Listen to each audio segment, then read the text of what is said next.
Bismillahirrahmanirrahim. Kali ini saya akan menjelaskan tentang teori double movement nya Fajrul Rahman.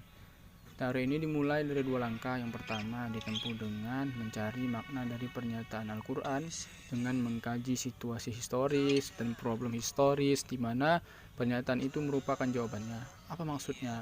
Al-Quran harus dilihat dalam situasi kelahirannya, tentunya melalui realitas di mana ayat Al-Quran turun dan dalam sebab apa ia turun.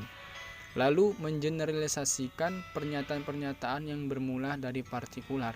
Nah, kalau kita belajar ulumul Quran ya, ulama-ulama dahulu kan mempertikularkan yang general kan. Kalau ini mengeneralisasikan pernyataan-pernyataan yang bermula dari partikular, dari situasi dan asbab nuzul masing-masing ayat sebagai pernyataan yang bersifat universal. Dalam hal ini yang dicari adalah nilai-nilai testisnya yang bersifat universal ataupun biasa disebut dengan nilai moral.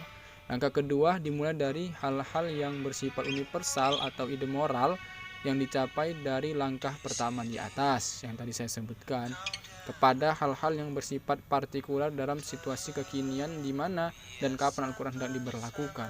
Apa sebenarnya manfaatnya? Manfaatnya adalah mensyaratkan seorang pemikir untuk mengetahui bukan saja aspek tekstual ayat tersebut, tetapi juga situasi kekinian yang partikular, sehingga ketika mempraksiskan yang universal ke dalam partikularitas kekinian tidak menemui jalan buntu. Adapun yang akan menjadi tema adalah kasus poligami. Kita lihat surah An-Nisa ayat 3 ya.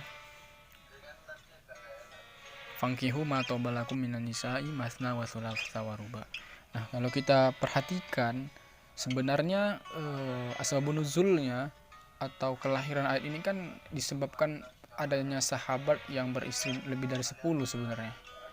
Lebih dari 10 sehingga Allah perintahkan untuk menurunkan atau tepatnya mengecilkanlah menjadi 4 istri.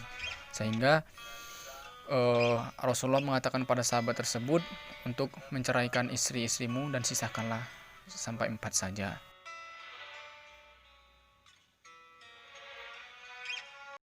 Lalu penjelasannya idumrolnya apa? Kan fankihu ma tabalakum minan nisa'i masna wa thulatha wa ruba'an wa in khiftum alla ta'dilu fawahidatan. Maka kalau kalian tidak sanggup berlaku adil maka satulah. Nah, menurut Fajrul Rahman,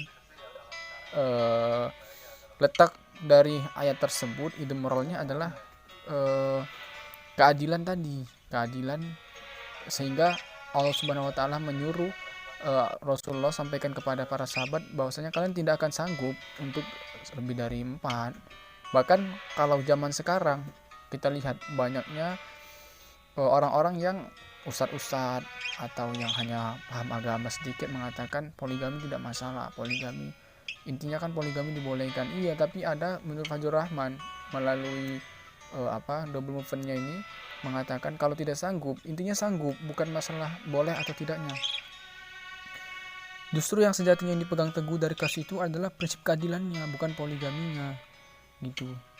Mungkin ini saja yang dapat saya sampaikan. Mohon maaf bila ada kurang. Wabillahi taufiq. Assalamualaikum warahmatullahi wabarakatuh.